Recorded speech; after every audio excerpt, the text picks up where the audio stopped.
मैं Usha Sahu, department of zoology, government VYT PG autonomous college, Durg, Chhattisgarh से।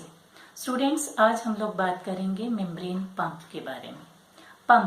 Pump हमारे घरों में होते हैं। बोरवेल पंप जमीन के अंदर से पानी बाहर लाता है। पंप डॉक्टर्स के हाथ में होते हैं। सिरिंज, जिसे वो इंजेक्ट करते हैं दवाइयाँ हमारे शरीर के अंदर। अर्थात पंप का काम हुआ चीजों को अंदर से बाहर या बाहर से भीतर पंप करना। मेम्ब्रेन पंप का भी बिल्कुल यही काम होता है। हम जानते हैं कोशिका के भीतर साइटोप्लाज्म होता है और साइटोप्लाज्म में कई सारे आयंस, मॉलिक्यूल्स, मिनरल्स इत्यादि होते हैं और इनका कंसंट्रेशन मेंटेन करना होता है कोशिका को। तो ये मेम्ब्रेन पंप्स जरूरी आयंस को कोशिकाओं के भीतर पंप करते हैं और गैर जरूरी आयंस या मॉलिक्यूल्स को कोशिका से बाहर पंप करते हैं। अर्थात ये पंप कोशिका में, साइटोप्लाज्म में मॉलिक्यूल्स और आयंस के कंसंट्रेशन को मेंटेन करने में मदद करते हैं। पंप्स बायोलॉजिकली बहुत इंपॉर्टेंट होते हैं। ये पंप्स वर्टिब्रेट्स के लगभग सभी कोशिकाओं में पाए जाते हैं, खासकर सोडियम पोटेशियम पंप। बायोलॉजिकली ये पंप्स बहुत इंपॉर्टेंट होते हैं। हम जानते हैं नर्व कंडक्शन जो होता है, नर्व कोशिकाओं में जो इम्पल्सेस ट्रेवल करती हैं, ये सोडियम और पोटेशियम के बिना नर्व इम्पल्सेस ट्रेवल नहीं हो सकती। उसी तरह से ये सोडियम पंप ही होते हैं जो सोडियम और पोटेशियम की सहायता से नर्व इम्पल्सेस ट्रेवल करने में मदद करते हैं। शरीर की कोशिकाएं जो होती हैं ये लो सोडियम कंसंट्रेशन में काम करने के लिए एडेप्टेड होती हैं। जितनी मेटाबॉलिक एक्टिविटीज कोशिकाओं की होती हैं वो सभी सोडियम के लो कंसंट्रेशन पर ही कार्य कर सकती हैं। इसीलिए कोशिका को हमेशा सोडियम का कंसंट्रेशन साइटोप्लाज्म में कम रखना होता है और इसलिए ये सोडियम पंप लगातार काम करते हैं एक्सेस सोडियम को साइटोप्लाज्म से कोशिका के बाहर मेम्ब्रेन के थ्रू बाहर निकालने में। सोडियम का कंसंट्रेशन बहुत ही कम होना चाहिए साइटोप्लाज्म में, एज लो एज बिलो 0.5 मोल पर लीटर। हम जानते हैं हमारे घरों में जो पंप काम करते हैं वो ऊर्जा से काम करते हैं, इलेक्ट्रिकल एनर्जी, या डॉक्टर्स अपने अंगूठे से उसे प्रेस करते हैं, ऊर्जा देते हैं, तब वो पंप काम करता है।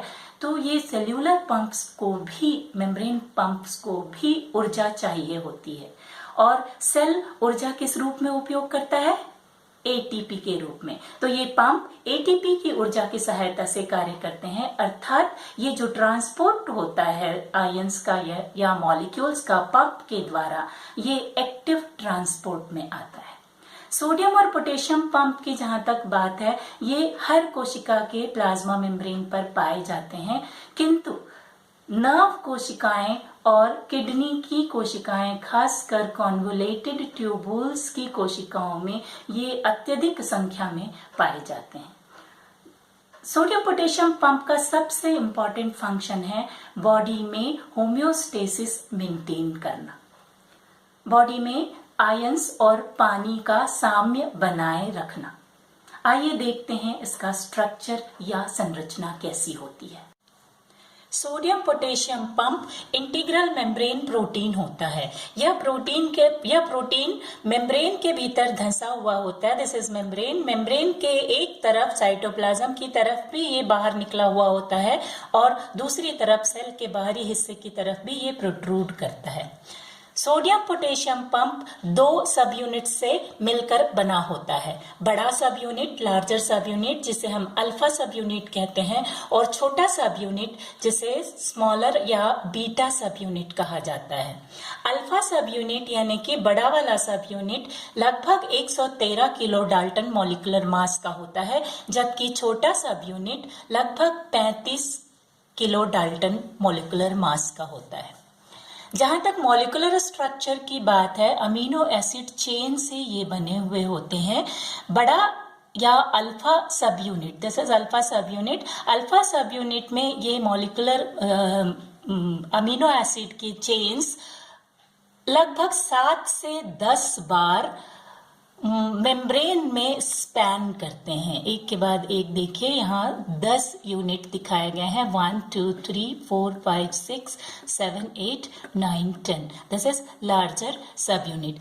लार्जर सब यूनिट अलग अलग आइसोफॉर्म्स में आपको अलग अलग सेल्स में दिखाई देंगे, और ये जो स्पैनिंग मॉलिक्यूलर या अमीनो एसिड के चेन्स हैं ये 7 से 10 हो सकते हैं। यहाँ 10 दिखाए गए हैं ना। इसके 2 टर्मिनल्स होते हैं, एक एन टर्मिनल, दूसरा C terminal. This C terminal of larger sub unit, C terminal of smaller sub unit, N terminal of smaller sub unit, N terminal of larger sub unit ना। ये मेम्ब्रेन स्पैनिंग पॉलीपेप्टाइड चेन्स जो होते हैं ये loops के द्वारा एक दूसरे से जुड़े होते हैं, जो इंट्रासेल्यूलर भी होते हैं और एक्स्ट्रा सेल्यूलर भी होते हैं।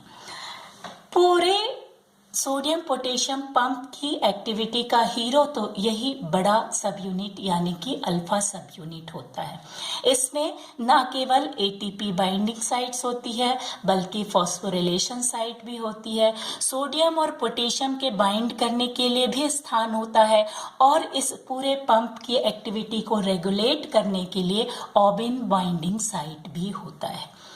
लेकिन स्मॉलर सब यूनिट भी कम नहीं है। बिना स्मॉलर सब यूनिट के लार्जर सब यूनिट अपना काम नहीं कर सकता है। प्रोबेबली स्मॉलर सब यूनिट इसको एक्टिवेट करने का कार्य करता है। बड़ा larger sub unit smaller sub unit के द्वारा ही एक्टिवेट होता है और पंप अपना कार्य शुरू करता है। सोडियम पोटेशियम पंप अपनी कार्यविधि के दौरान एक बार में 3 सोडियम को सेल से बाहर की तरफ पंप कर सकता है, और साथ ही साथ 2 पोटेशियम सेल के अंदर लाया जाता है। इस तरह से यह एक्टिव ट्रांसपोर्ट होता है, क्योंकि यहाँ पर एक एटीपी मॉलिक्यूल भी यूज होता है। एक एटीपी मॉलिक्यूल की एनर्जी के द्वारा ये पंप कार्य करता है। आइए देखते हैं सोडियम पोटेशियम पंप काम कैसे करता है। ये सोडियम पोटेशियम पंप है। सोडियम पोटेशियम पंप मेम्ब्रेन से बाउंड है ना। ये साइटोप्लाज्म से सोडियम को बाहर की तरफ पंप करेगा। सर्वप्रथम 3 सोडियम आयन बाइंड करते हैं सोडियम बाइंडिंग साइट्स पे। जैसे ही सोडियम बाइंडिंग साइट्स पे सोडियम बाइंड करता है, ये स्टिमुलेट करता है इस प्रोटीन को और एटीपी को कि एटीपी आए और एटीपी बाइंडिंग साइट पर बाइंड करे। एटीपी बाइंडिंग साइट पर एटीपी के बाइंड करते ही एटीपी से फॉस्फेट ग्रुप निकलकर इस प्रोटीन को फॉस्फोराइलाइज करता है। इसके लिए एस्पार्टिल ग्रुप प्रेजेंट होता है बड़े सब यूनिट पर, लार्जर सब यूनिट पर या अल्फा सब यूनिट पर। इस तरह से प्रोटीन जैसे ही फॉस्फोरिलेट होता है, प्रोटीन में कन्फर्मेशनल चेंज आते हैं, यानी कि उसका शेप चेंज होता है, और 3 सोडियम जो बाइंड किए हुए थे they are expelled to outside of the cell, बाहर की तरफ ढकेल दिए जाते हैं ये सोडियम आयन। सोडियम के बाहर ढकेलते ही potassium ion potassium binding sites पे बाइंड करते हैं। पोटेशियम बाइंडिंग साइट्स पर पोटेशियम के बाइंड करते ही प्रोटीन का डीफॉस्फोरिलेशन होता है, अर्थात फॉस्फेट ग्रुप जो बाइंड किए हुए थे इस प्रोटीन के साथ, वो फॉस्फेट ग्रुप बाहर की तरफ एक्सपेल हो जाता है, साइटोप्लाज्म में रिलीज हो जाता है। इसके रिलीज होते हुए फिर कन्फर्मेशनल चेंजेस आते हैं और पोटेशियम अंदर की तरफ रिलीज हो जाता है, यानी कि साइटोप्लाज्म में रिलीज हो जाता है, और फिर यह प्रोटीन अपने ओरिजिनल शेप में आ जाता है। फिर से ये तैयार है 3 सोडियम को बाइंड करने के लिए और पूरे साइकिल को रिपीट करने के लिए। इस तरह से पूरे साइकिल के दौरान, पूरे एक साइकिल में 3 सोडियम बाहर की तरफ एक्सपेल होते हैं और 2 पोटेशियम सेल के भीतर ले आए जाते हैं। ये complete cycle sodium potassium cycle कहलाता है।